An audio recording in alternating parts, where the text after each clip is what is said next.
Good morning and welcome. Before we begin our service, let us take a moment to share in our stone ritual. I place a stone for our joys.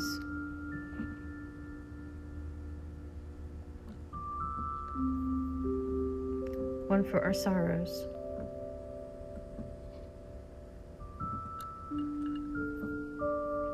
And one for our intentions for the coming week.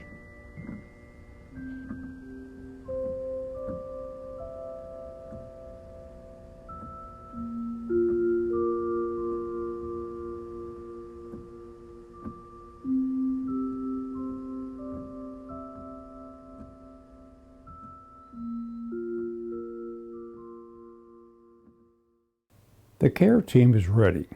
Here's how they can be contacted.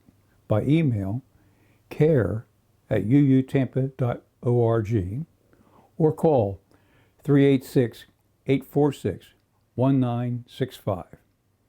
And now to our service. Okay, and welcome everybody. We're going to sing number 346 in our great hymnal, Come Sing a Song with Me.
We light our chalice today with these words by the Reverend Kathy Schmitz.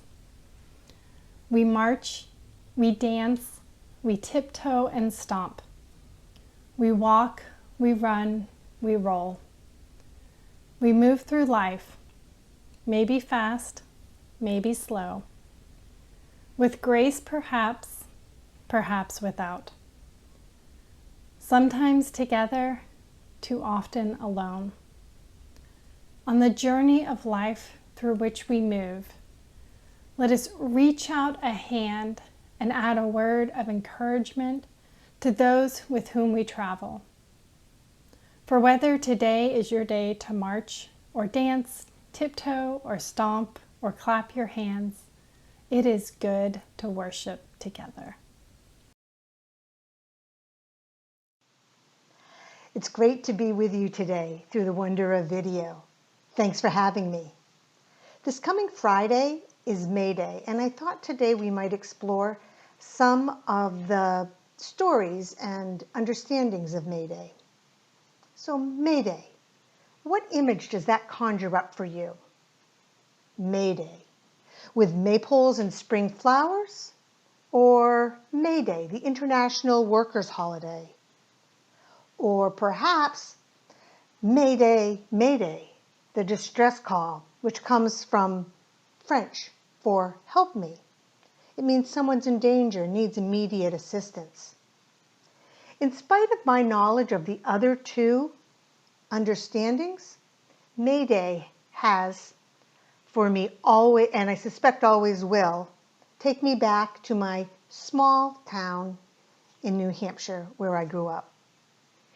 Each spring, when I was a child, there was a celebration on the town common. There were maypoles to dance, and there was a parade of children in bright colors, decorated bicycles, and only one rule. All costumes, all decorations had to be made of only crepe paper. I remember weaving the streamers in and out of the bike spokes on my tires. I remember one year, really lovely crepe paper tutus constructed by my mother that transformed me and a friend into two really fine ballerinas. Later, neither my mom or I could remember who was responsible for making this annual event happen. I can tell you that I took it for granted. That is, like Easter and Halloween, I assumed that people everywhere knew about this holiday and that it was celebrated in much the same way. So imagine my surprise when I grew up and learned differently. But then imagine my delight when, as an adult, I got involved in my first Unitarian Universalist congregation and discovered that one of their major annual events was the May breakfast. Not only was there good food, but there were beautifully crafted, handmade May baskets decorated with crepe paper and filled with homemade fudge. And I knew at last that I had found my tribe. As a child and in my early days as a Unitarian Universalist, I knew nothing about the pagan holiday of May Day, which is known to Anglo-Saxons and many modern-day neo-pagans as Beltane. In truth, like the ordinance of many ancient celebrations, these are hard to trace with certainty. But we do know that May Day is one of 8 holidays celebrated by many earth-based traditions that mark the movement of the earth around the sun. 2 solstices, 2 equinoxes, and the midpoints of each season.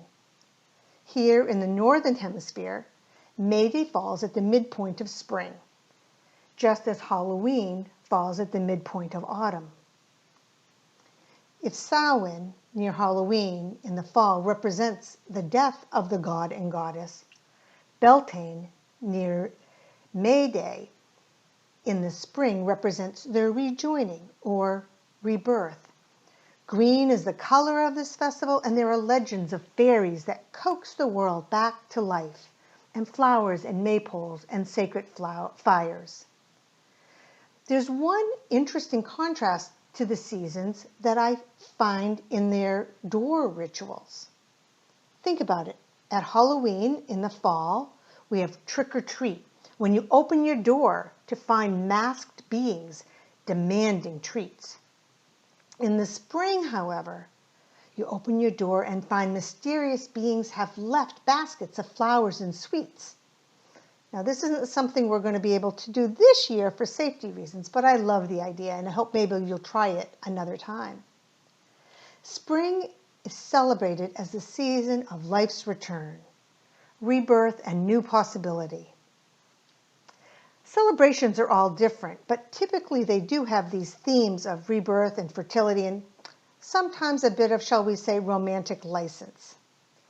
During more puritanical periods, its celebration has been stopped. This was done in England in 1644 by an act of Parliament. But it wasn't just the setting aside of normal sexual mores that distressed certain leaders. It was also that on May Day, and some other occasions as well, the normal rules of social hierarchies were set aside. Those on the top of the social hierarchy tend to frown on anything that threatens their position and power. At other times, the holiday has been somewhat of a merry old England celebration, which, while still based on fertility, has tended to highlight new growth and purity as young maidens dressed in white dance a choreographed maypole.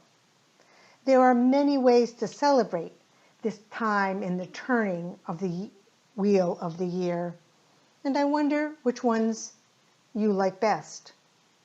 I'll be back in a few minutes with a few more reflections. For our time of meditation and reflection, I offer you words for the pagan holiday of Beltane, the holiday most of us know as May Day. The words are a part of Beltane family abundance rite from pagan writer Patty Wigington. While they reflect the seasons as they are experienced in other parts of our country, rather than as we experience them here in Florida, their symbolism is nonetheless worthy of our reflection. At this time of Beltane, the light has returned and life has come back to the earth. The soil is dark and full of energy. We plant our seeds. They will lie in the soil, taking root and growing until the time has come for them to meet the sun. As we plant these seeds, we give thanks to the earth for its strength and life-bringing gifts. Tiny seeds containing life, they travel upon the wind and bring us abundance. Flowers, herbs, vegetables, fruit, all the bounty of the earth. We give thanks to the seeds for the gifts that are to come from the harvest season. Water, cool and life-giving, bringing power to waiting seeds and moistening the fertile soil. We give thanks to the water for allowing life to bloom once more. We may plant seeds in the earth, but Beltane is a time in which many things can grow. So today, we plant seeds in our hearts and souls for other things we wish to see blossom. We plant the seeds of love, of wisdom, of happiness. We dig deep and begin a crop of harmony, balance, and joy. We add water to bring life and abundance of all kinds into our homes. May what grows in our hearts bloom, and may those blossoms in turn send their seeds on the wind and into the world. Let us reflect on the seeds within us.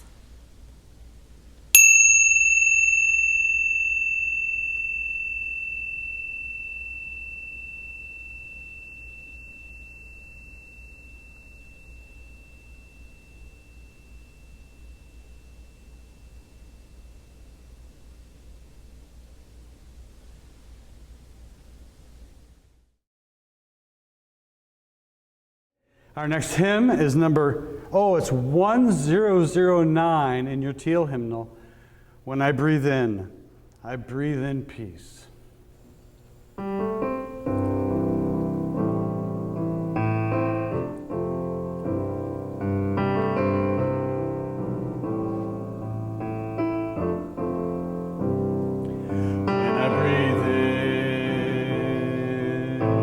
I breathe in peace. When I breathe out, I breathe out love. When I breathe in, I breathe in peace.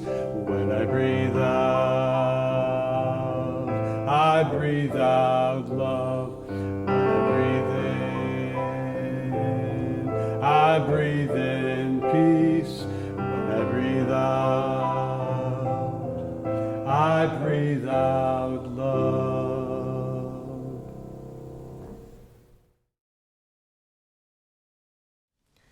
I grew up in a small town north of Austin, Texas called Georgetown. It was wonderful in many ways. We lived outside the city limits of this small town, and this gave us lots of freedom outdoors. And so outdoors we played every day. I think this was the time I developed a love for nature. Nature was my playground. I loved everything about it, even the cactus. And I was born in early May, a time when wildflowers have recently bloomed all over Texas. In Texas, the state flower is the bluebonnet. It grows in vast fields and along highways, and it is Texas tradition to take photos in these vast fields. When I was growing up in Georgetown, they held an annual May Day festival and parade. I didn't know the history of May Day, but I loved the flowers and the colors and the celebration. And to my young self, it felt like the whole town was celebrating me.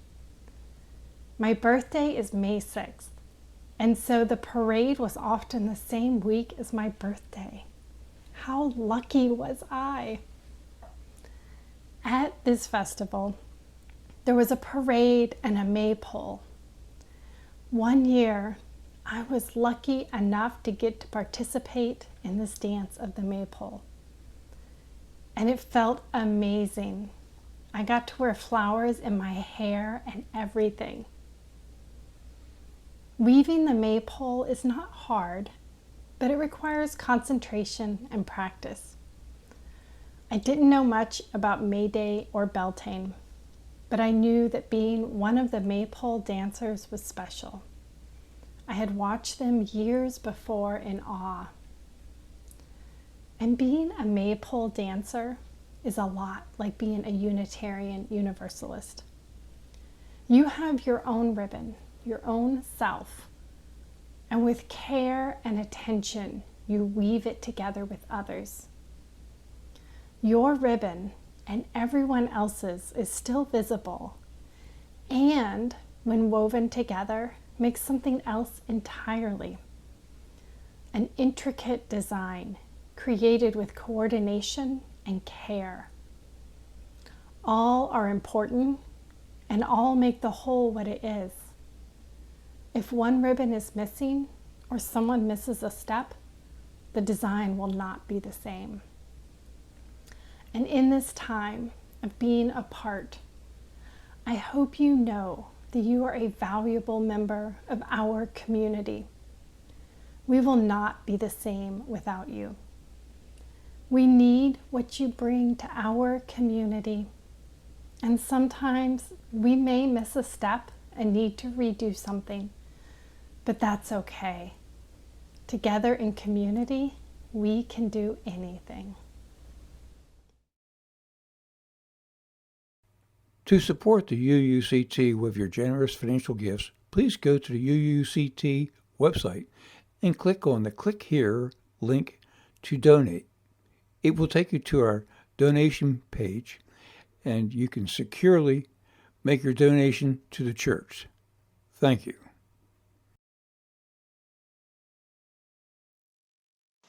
So how did this earth-based holiday come to also be a day of recognition for the labor movement? This calls for a little review of the events of the 1880s, and in particular, the event known as the Haymarket Massacre or the Haymarket Riot, depending on who's telling the story. In Chicago, in early May of 1886, laborers were demonstrating for an 8-hour workday. Things were peaceful. Then someone who no one knows threw a bomb into the crowd. Many thought they threw the bomb to break up the peacefulness. And that's what it did. A policeman was killed. The police then fired their guns and a number of the demonstrators were killed. It shows the way in which violence met with violence does little to help a situation. Before this, Labor Day celebrations had taken place on different days in different places. 3 years after Haymarket, workers meeting from around the world in Paris declared May 1st as International Workers' Day in commemoration of the events at Haymarket. This brought all the celebrations together on one day. I will note, however, that 5 years after that declaration, here in the United States, the first Monday in September was established as a federal holiday to be known as Labor Day. This has long been understood as an attempt to separate U.S. workers from the workers of the world. But back to May Day. We still have the question of whether there's any connection between the pagan holiday and the workers' holiday. Perhaps not. Perhaps it's just a coincidence.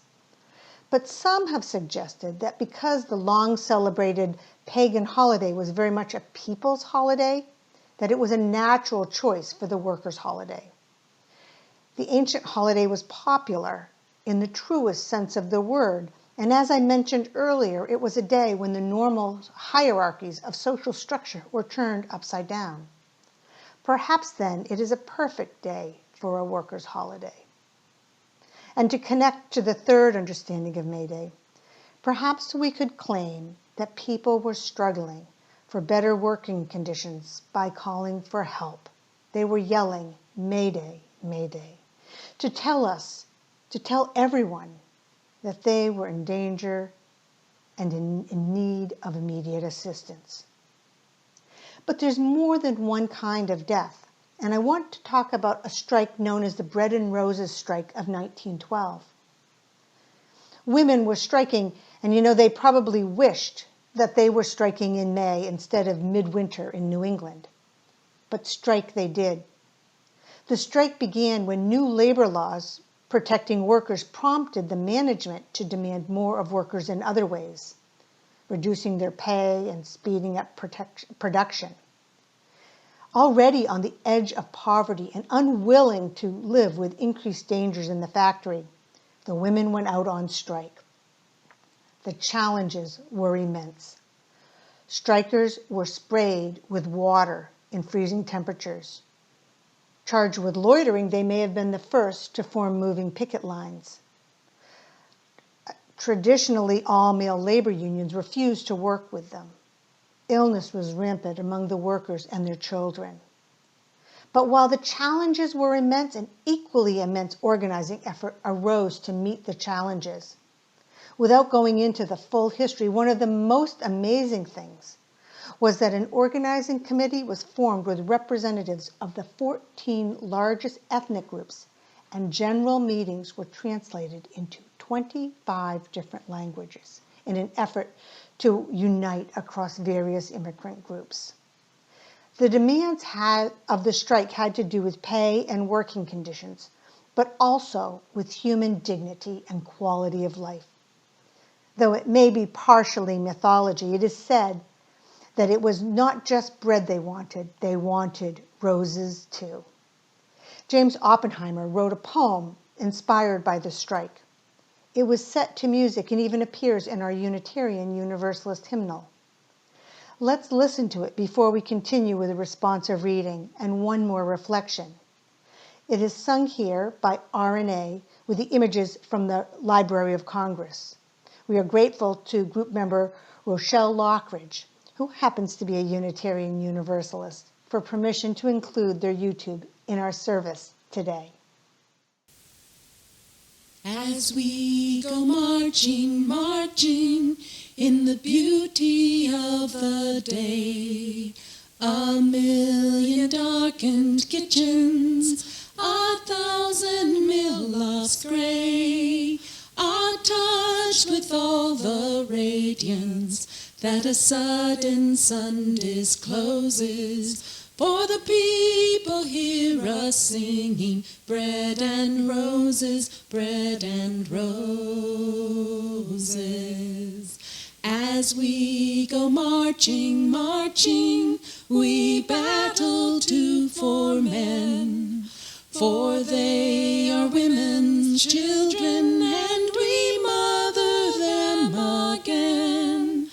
Our lives shall not be sweated from birth until life closes. Hearts starve as well as bodies. Give us bread, but give us roses.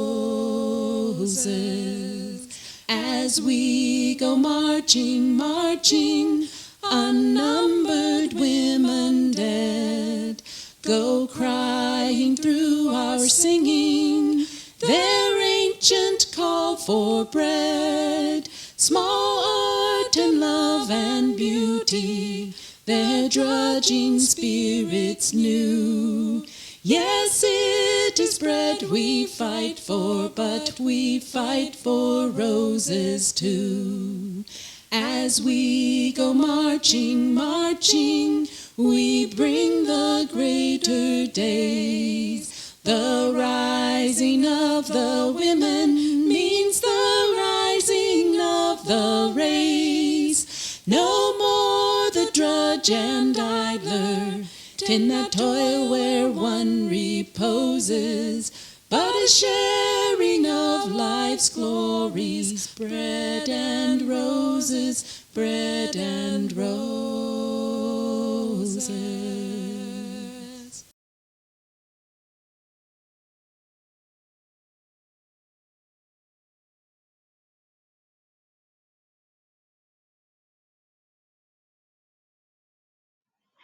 I've invited my husband, Charlie Behrens, to lead the response in our responsive reading.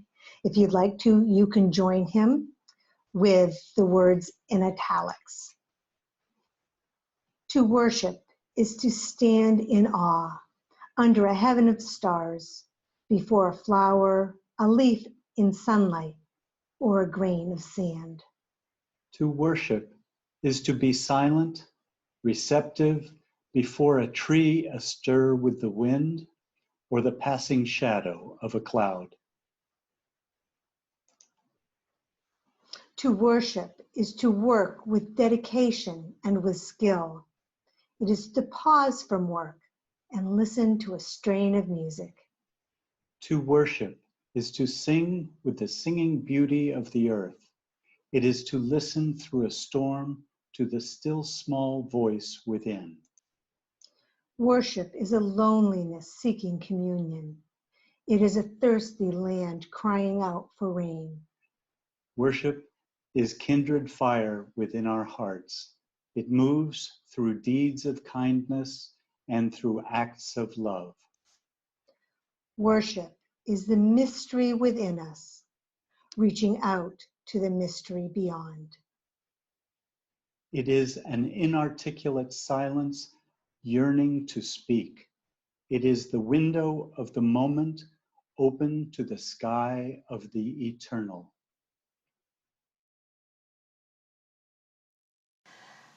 Aside from the technicalities of the strike and its demands, the women of the Bread and Roses strike were creative at community building and supporting each other. But still, after several months, their tireless efforts were taking a toll on both themselves and their children.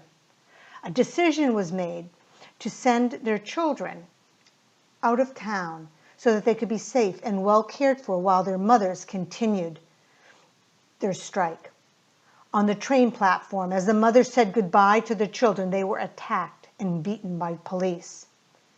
Images of the attacks were caught on film, and the world learned of the situation in Lawrence, Massachusetts. This turned the tide of public opinion, and soon negotiations turned in favor of the strikers.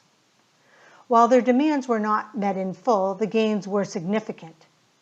They showed the possibilities of united effort, and they, shall we say, inspired the management of similar mills in other cities to improve working conditions to head off similar uprisings in their towns.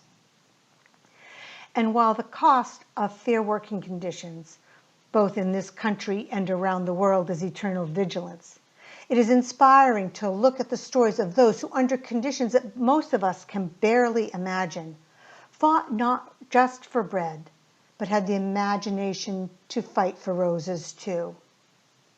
We find in our own time that many are called to the work of eternal vigilance that will ensure the safety and justice of workers in our day. While the struggle for living wages and good working conditions were part of the American story before we found ourselves dealing with a pandemic, the current situation is making the need for change in how workers are treated even more clear. All people deserve to be treated fairly and to have their health and safety protected, not just in times of crisis, but always. There is much work to do now and going forward. Eternal vigilance is, after all, eternal, unending, everlasting, endless. There are people calling Mayday even now. There is work still to be done and always will be. As we continue our efforts, we must not forget our hearts. Do we give our attention to both the bread and to the roses? The song says, hearts starve as well as bodies in these strange times. And as we begin to emerge to a new normal, we need to ensure that our hearts get the attention that they need. And only we can ensure that. In our world right now, there are many things that call out to us, Mayday, Mayday. I hope we will give them our attention. I hope we will find time to speak up and write and call and lobby for the things that claim our passion. I hope, too, that we will find time for the roses. I hope that we will remember May Day's other meaning, too, a celebration of fertility and growth, of that which is waiting to happen, a time of hope and a time of possibility, a time to make room for what is yet to unfold in your life. We close our time together with these words by the Reverend Kathy Schmitz. As we celebrate this season of birth and growth, it is good to remember that we are in a long tradition of people working to make peace and justice bloom in our world. We march, we dance, we tiptoe and stomp. We walk, we run, we roll. We move through life, maybe fast, maybe slow. With grace perhaps, perhaps without. Sometimes together, too often alone. On the journey of life through which we move, let us reach out a hand and add a word of encouragement to those with whom we travel. This May Day and every day, I do so hope you will march in whatever way works for you. And I do so hope that you will dance. I do so hope that you will find peace in your heart and share it abundantly with the world.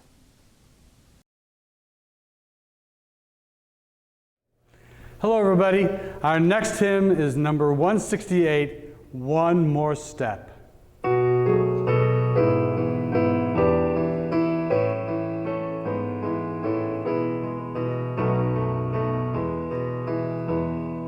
One more step, we will take one more step, till there is peace for us. Everyone will take one more step.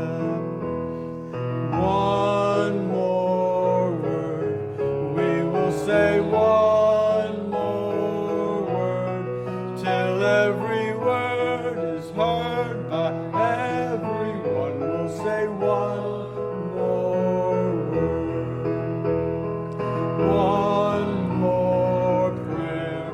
We will say one more prayer till every prayer is shared by everyone. We'll say one more prayer, one more song. We will sing one more song till every song is sung by everyone. We'll sing one more song. Thank you for being with us today. During this time, we both miss being together in our sanctuary, and we are thankful for the technology that keeps us connected. As you go about your week, know that this community holds you in its heart. Be well and stay safe.